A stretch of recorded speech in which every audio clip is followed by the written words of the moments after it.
Oi, Arbi, apa kabar? Xiaoki, iya baik Ki. Oh iya, aku mau tanya-tanya nih soal materi arsitektur. Soalnya masih bingung. Boleh tuh Ki, tanya aja. Aku masih bingung soal memori eksternal. Bedanya apa sih sama RAM yang kita sering dengar? Simpelnya begini, memori eksternal itu media penyimpanan tambahan yang menyimpan data dan program secara permanen di luar memori utama. Perbedaan kuncinya dengan RAM adalah kalau komputer mati atau daya mati, data di memori eksternal tetap tersimpan. Oh alah, jadi dia yang pegang data jangka panjang. Terus, kalau jenis-jenisnya apa aja? Nah, ada 4 jenis utama. Yang pertama, hard disk atau magnetic disk. Penyimpanan umum yang besar kapasitasnya tapi kecepatan terbatas karena mekanik fisik. Yang kedua, SSD atau solid state drive. Ini yang modern, pakai memori flash. Dia sangat cepat, tahan guncangan, dan hemat daya karena tidak punya komponen mekanis. Tapi harganya per gigabyte lebih mahal dan umurnya terbatas. Yang ketiga, optical disc atau CD DVD. Pakai sinar laser, bagus untuk arsip karena tahan lama. Yang keempat, magnetic tape, media sekuensial atau baca berurutan. Nah, ideal untuk backup berskala besar karena kapasitasnya besar dan biayanya rendah, tapi aksesnya paling lambat.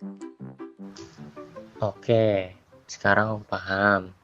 Jadi SSD untuk kecepatan, hard disk untuk kapasitas atau harga, dan magnetic tape untuk cadangan jangka panjang. Paham, paham. Nah, sekarang kita pindah ke materi kedua, yaitu arsitektur set instruksi atau ISA.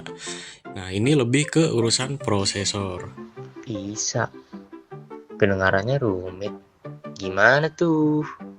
Nah, ISA itu adalah jembatan atau penghubung antara perangkat lunak, software, dan perangkat keras atau hardware. Dia adalah batas yang mengatur bagaimana software bisa berkomunikasi dengan CPU. Maksudnya dia yang jadi penerjemah. Ya, bisa dibilang begitu.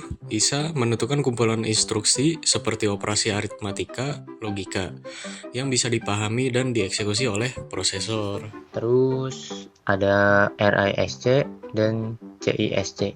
Itu apa ya? Nah, itu ada 2 jenis ISA. Yang pertama, Rich atau Reduce Instruction Set Computer menggunakan instruksi yang lebih sederhana dan jumlahnya sedikit dengan panjang instruksi yang tetap. Ini memudahkan prosesor untuk menerjemahkannya atau dekode dengan cepat.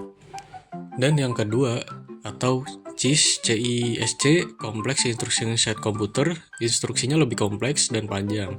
Instruksinya bisa berbeda-beda. Tujuannya untuk efisiensi ruang program, tapi proses decodingnya jadi jauh lebih kompleks. Jadi memori eksternal adalah penyimpanan permanen dan ISA adalah aturan komunikasi antara software dan CPU.